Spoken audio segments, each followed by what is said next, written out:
بسم الله الرحمن الرحيم واعتصموا بحبل الله جميعا ولا تفرقوا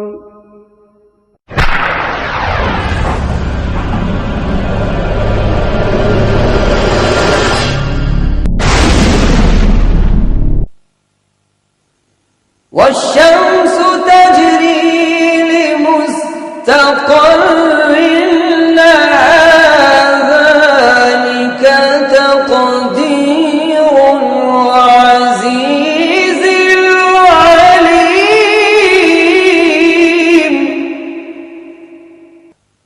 والقمر قدرناه منازل حتى عاد كالعرجون القديم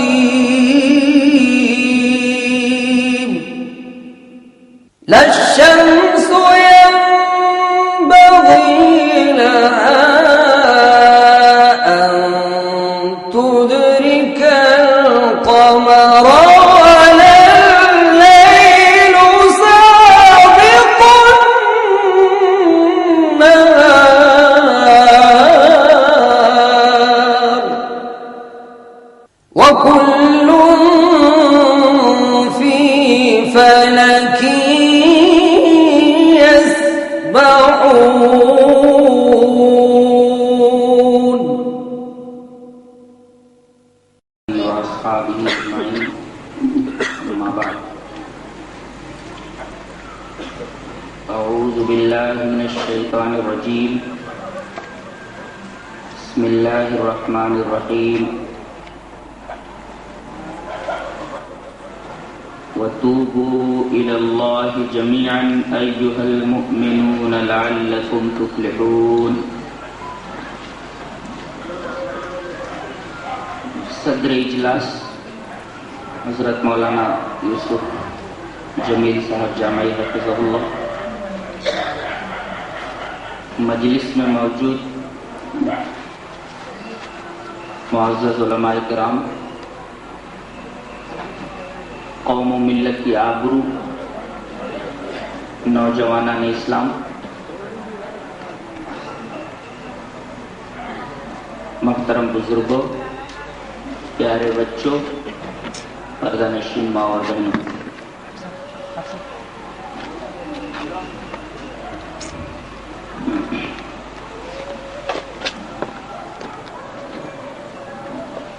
انسان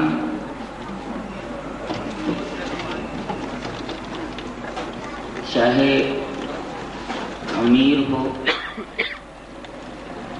یا غریب ہو، زندگی میں اسے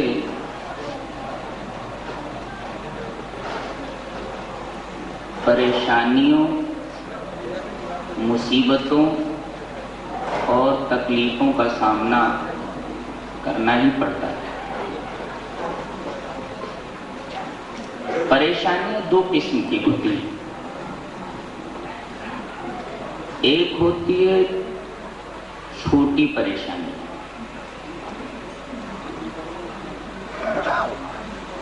اور کچھ پریشانیاں بڑی ہوتی ہیں۔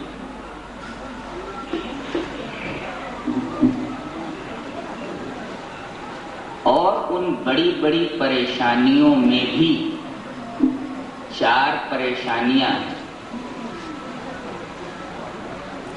اور بڑی بڑی،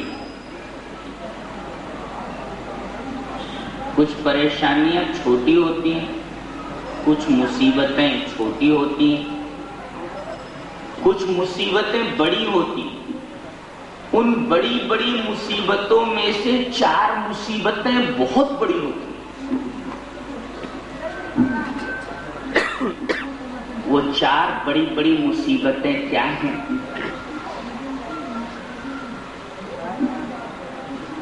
قحط، خشک سالی، بارش کا نہ ہونا،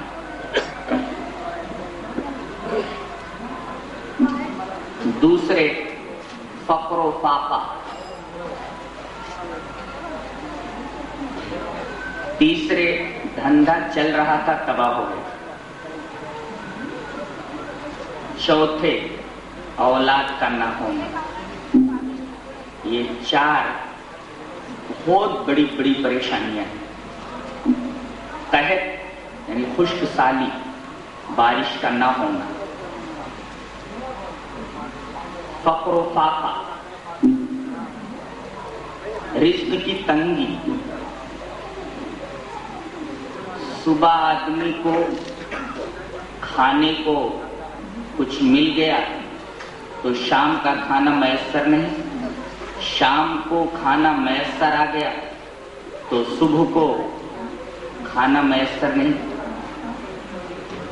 اور تیسرے اچھا خاصا دھندا چل رہا تھا، ہرا بھرا باغ تھا، دھندا ہی باغ ہی تباہ ہو گیا، اور چوتھے اولاد جو بڑھاپے کا سہارا ہوتی ہے، آدمی اولاد سے محروم ہے۔ تو بڑی بڑی پریشانیوں میں سے یہ چار پریشانیاں سب سے بڑی ہیں، اور یہ چاروں پریشانیاں بہت کم لوگ جھیل پاتے ہیں، بعض لوگ تو خودکشی کرنے پر آمادہ ہو جاتے ہیں، اپنی جانیں گنوا دیتے ہیں۔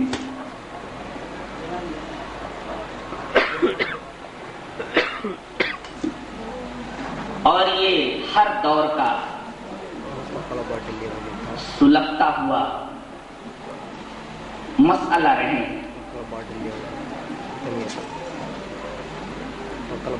اللہ تبارک و تعالی نے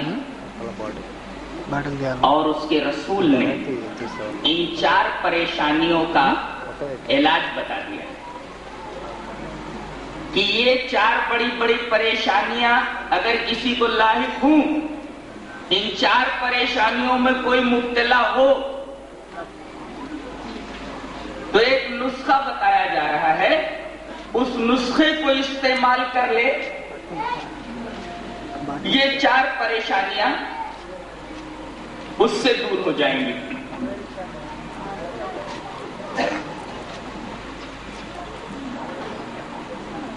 اللہ کے رسول صلی اللہ علیہ وسلم نے ارشاد فرمایا، ابو داؤد کتاب الوتر کی روایت ہے، ابو داؤد شریف میں یہ روایت کتاب الوتر میں موجود ہے، رسول اللہ صلی اللہ علیہ وسلم نے ارشاد فرمایا، من لزم الاستغفار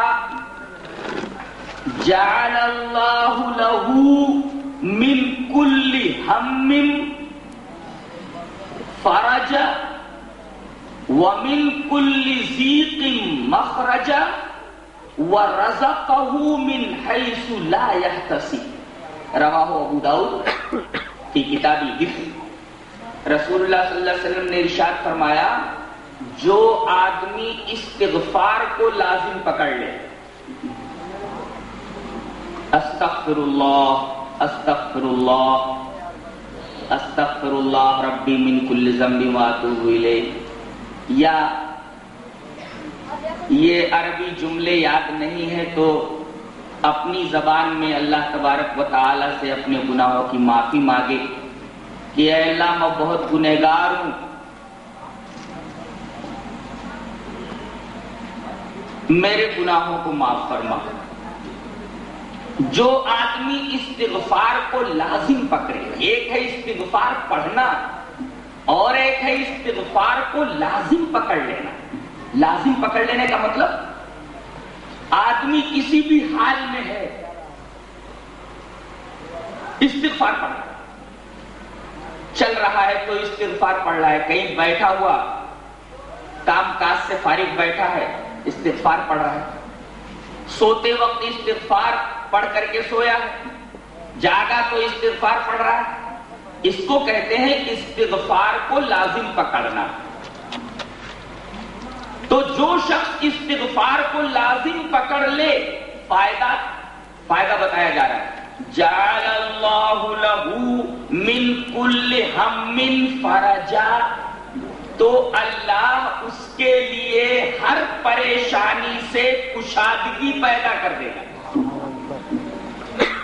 من کل ہم، چاہے پریشانی چھوٹی ہو چاہے پریشانی بڑی ہو، چاہے بڑی بڑی پریشانیوں میں سے یہ 4 بڑی پریشانیاں ہوں جن کا تذکرہ بھی میں نے کیا. تو جو آدمی استغفار کو لازم پکڑ لے، جعل اللہ لہ من کل ہم فرجا، اللہ اس کے لیے ہر مصیبت سے، ہر اندیشے سے، ہر غم سے کشادگی پیدا کر دے گا. وَمِن كُلِّ ضِيقٍ مَخْرَجًا، اور ہر تنگی سے نکلنے کا راستہ پیدا کر دے گا. آدمی کسی بھی تنگی میں مبتلا ہے تو اللہ تبارک و تعالیٰ اس تنگی سے نکلنے کا راستہ بتا دے گا. اور ہر دور کا ایک برننگ ٹاپک ہے، سلگتا ہوا مسئلہ رہا ہے کہ آدمی پیٹ کیسے بھرے، اسے روزی کیسے ملے. حدیث پاک میں فرمایا گیا وَرَزَقَهُ مِنْ حَيْثُ لَا يَحْتَسِبُ، اللہ اس کو ایسی جگہ سے روزی پہنچائے گا جہاں سے اسے گمان بھی نہیں ہوگا. آپ نے دیکھا کہ استغفار کے اندر کتنی طاقت ہے. تمام پریشانیوں کو دور کرنے کی طاقت موجود ہے. تمام تنگیوں سے نکلنے کا ایک نسخہ رسول اللہ صلی اللہ علیہ وسلم نے اسے بیان فرمایا. اور ہر دور کا جو سلگتا ہوا مسئلہ ہے پیٹ کا، پیٹ کے بھی مسئلے کو حل کر دیا گیا ہے کہ اللہ تبارک و تعالیٰ استغفار کی برکت سے آدمی کو ایسی جگہ سے روزی عطا کرے گا کہ آدمی کو اس جگہ سے روزی ملنے کا گمان بھی نہیں ہوگا. اب آپ کو کیا چاہیے؟ ہر آدمی چاہتا ہے جس پریشانی میں میں مبتلا ہوں میری پریشانی دور ہو جائے، میں کسی تنگی میں مبتلا ہوں تنگی سے نکلنے کا راستہ بن جائے. بڑی تنگی اور ترشی میں فقر و فاقہ میں زندگی گزر رہی ہے، اللہ تبارک و تعالیٰ کہیں سے روزی حاصل کرنے کا راستہ کھول دے. بس رسول اللہ صلی اللہ علیہ وسلم نے ایک نسخے کیمیا بتا دیا ہے کہ یہ نسخہ استعمال کر لو، تمام پریشانیاں دور ہو جائیں گی اور تمہارے پیٹ کا بھی مسئلہ حل ہو جائے گا، تمہاری روزی کا بھی مسئلہ حل ہو جائے گا. لیکن آدمی کو رسول اللہ صلی اللہ علیہ وسلم کی بات پر یقین تو ہو.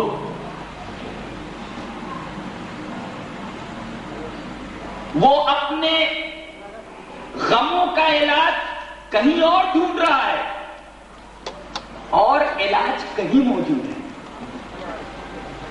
وہ علاج اپنے غموں کا ایسی جگہ پہ ڈھونڈ رہا ہے جہاں علاج موجود نہیں ہے، اور جہاں پہ علاج موجود ہے اس کے غموں کا وہاں وہ پہنچتا ہی نہیں ہے. تو اس کی پریشانیاں دور کیسے ہوں گی؟ یہ تو حدیث رہی جو میں نے آپ کے سامنے پیش کیا. حضرت حسن بصری رحمت اللہ علیہ ایک بہت بڑے تابعی گزرے ہیں، ان کے پاس ایک شخص آئے اور کہا کہ حضرت میں فقر و فاقہ میں مبتلا ہوں، صبح کو کھانے کو مل جاتا ہے مجھے اور میرے بچوں کو تو شام کو کھانا میسر نہیں ہوتا، شام کو مل جاتا ہے تو صبح کا کھانا میسر نہیں ہوتا.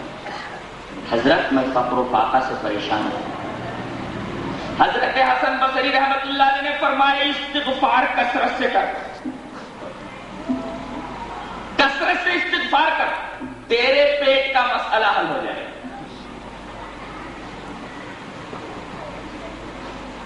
بوستا کا مولانا ایک واقعہ یاد آیا اسی فقر و فاقہ کا.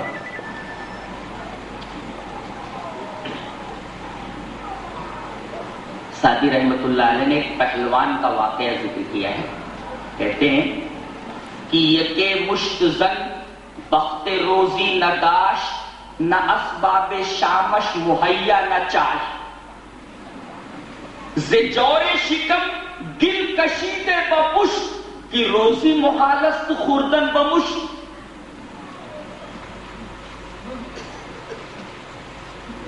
کہتے ہیں کہ ایک پہلوان تھا روزی کا نصیبہ نہیں رکھتا، نہ اسباب شامش مہیا، نہ چاش، نہ تو اسے شام کے کھانے کے اسباب مہیا تھے، نہ صبح کے، اور تھا پہلوان۔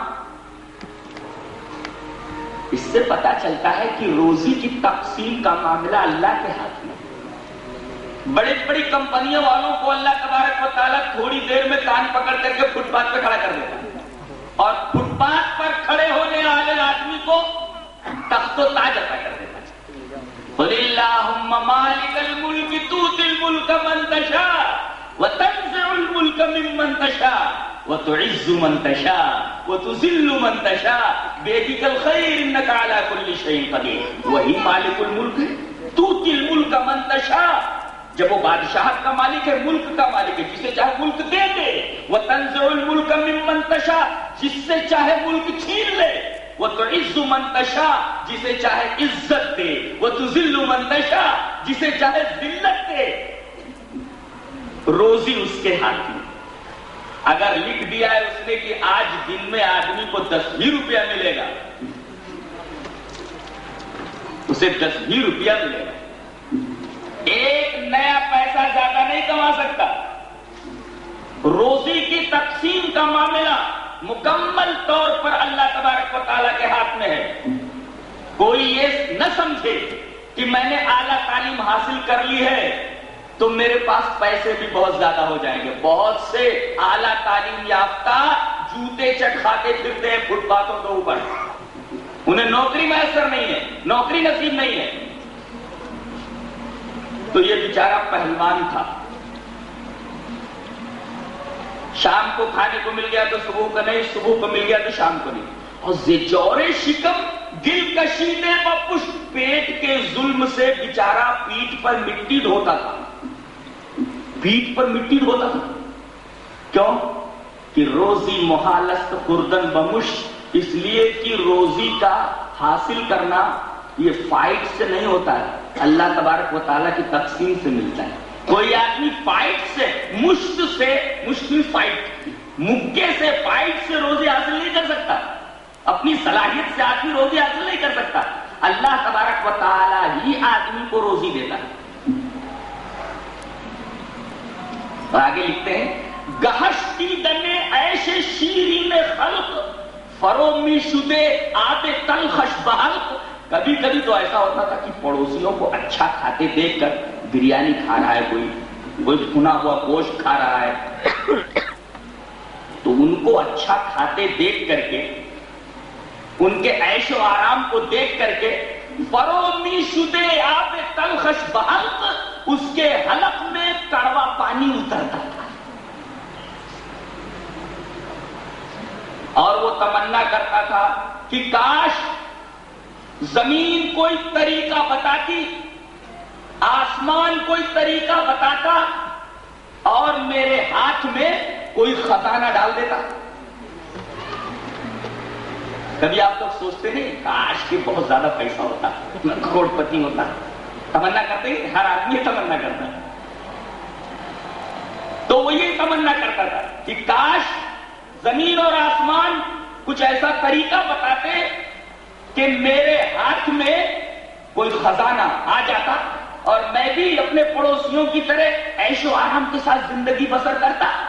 سادی آگے لکھتے ہیں شنیدم کی روز زمین بیکافت ایزام زنخدان بوسی دریافت۔ میں نے سنا کہ اسی پہلوان نے ایک دن ایک زمین کھودی، تمنا کرتا تھا کہ کوئی زمین ایسی مل جاتی کہ میں کھودتا، اس کے اندر سے خزانہ مل جاتا، کہیں سے میرے ہاتھ میں مال و زر آ جاتا۔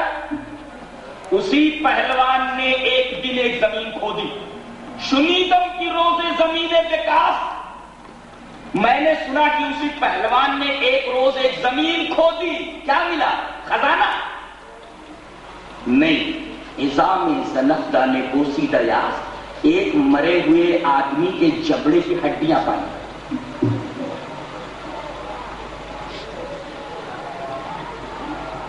اور اس جبڑے کا نقشہ سعدی رحمت اللہ علیہ نے یوں کھینچا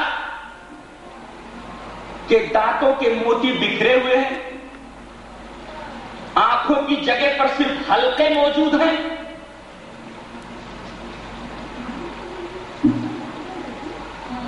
پہلوان نے اس کھوپڑی کو دیکھا، اس جبڑے کو دیکھا، ٹھیک ہے.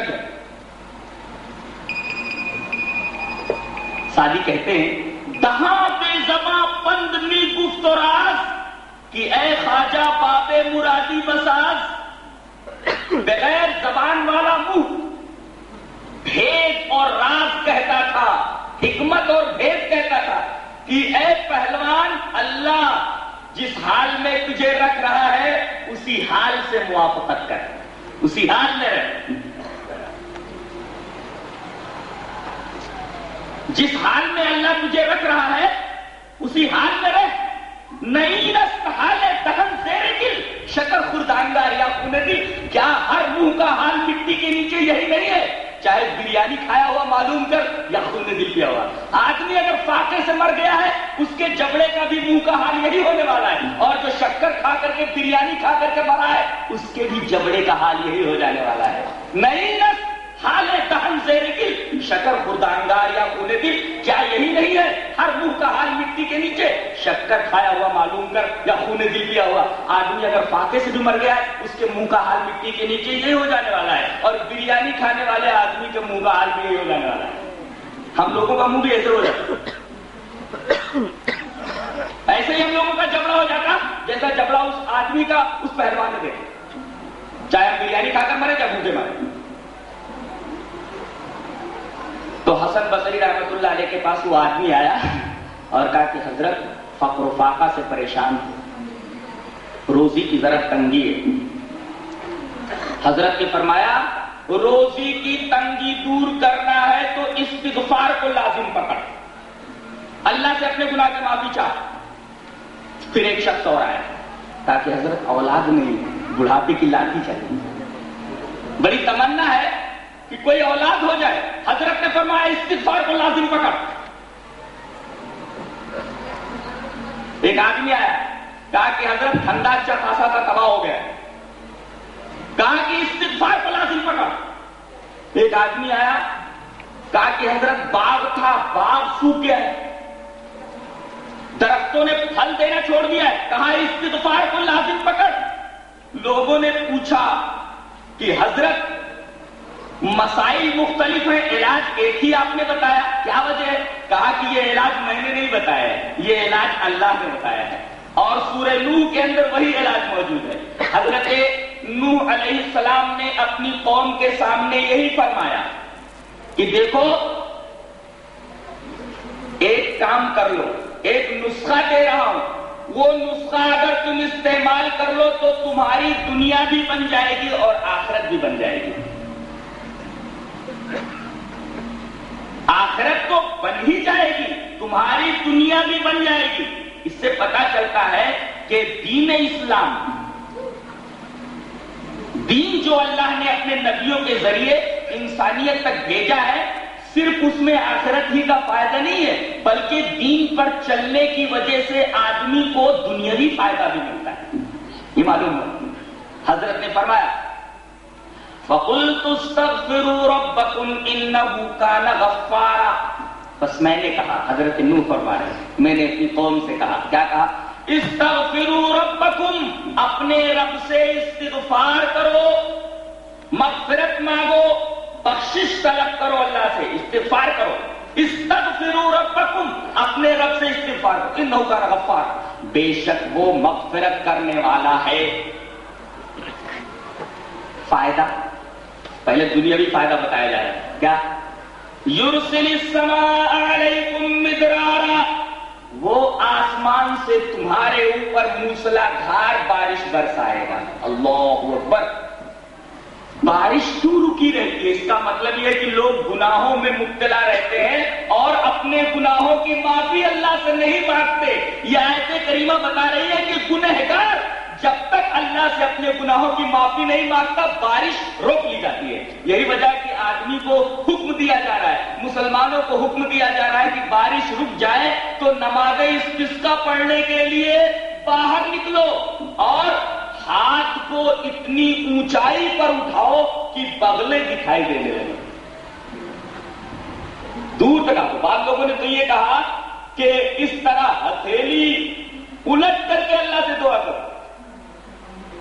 بعض لوگوں نے کہا کہ نہیں، اس کا مطلب یہ نہیں ہے، بلکہ ہتھیلی سیدھی رکھو لیکن اتنی اونچی کر لو کہ ایسا لگے جیسے پشت جو ہے کف بن گئی ہے، ہتھیلی کی پشت ہتھیلی کا پیش بن گئی ہے. اللہ سے دعا مانگو. پھٹے پرانے کپڑوں میں نکلو، عورتوں کو لے جاؤ، جانوروں تک کو لے جاؤ، تاکہ اللہ تبارک و تعالی تمہارے حال پر رحم کرے اور اللہ تبارک و تعالی بارش برسائے. ایک عجیب بات آپ کو بتاؤں، صاحب تفسیر ابن کثیر علامہ عماد الدین رحمت اللہ علیہ نے ایک عجیب و غریب واقعہ تفسیر ابن کثیر میں لکھا ہے کہ ایک مرتبہ قحط پڑ گیا. مدینہ کے لوگ اس قحط سے بہت پریشان ہو گئے. حضرت عمر رضی اللہ تعالیٰ عنہ کے پاس آئے، کہا کہ حضرت کیا کیا جائے؟ کہا کہ جو رسول اللہ صلی اللہ علیہ وسلم نے علاج بتایا وہی علاج کیا جائے. پریشانیوں کا علاج قرآن و سنت ہی میں موجود ہے. ہر پریشانی کا علاج قرآن و سنت میں موجود ہے، اس سے باہر نہیں ہے. آج جو ہم مصیبتوں میں مبتلا ہیں قرآن و سنت سے باہر ہو جانے کی وجہ سے. تھوڑی سی تکلیف ہوئی، استغفار نہیں کریں گے، اپنے گناہوں کی اللہ سے معافی نہیں مانگیں گے. اس بابا کے پاس جا رہے ہیں تو اس بابا کے پاس جا رہے ہیں، اگر بتی سلگا رہے ہیں. ارے مصیبت تو تم نے گھر میں پال رکھی ہے، اگر بتی سلگانے سے کچھ ہونے والا ہے؟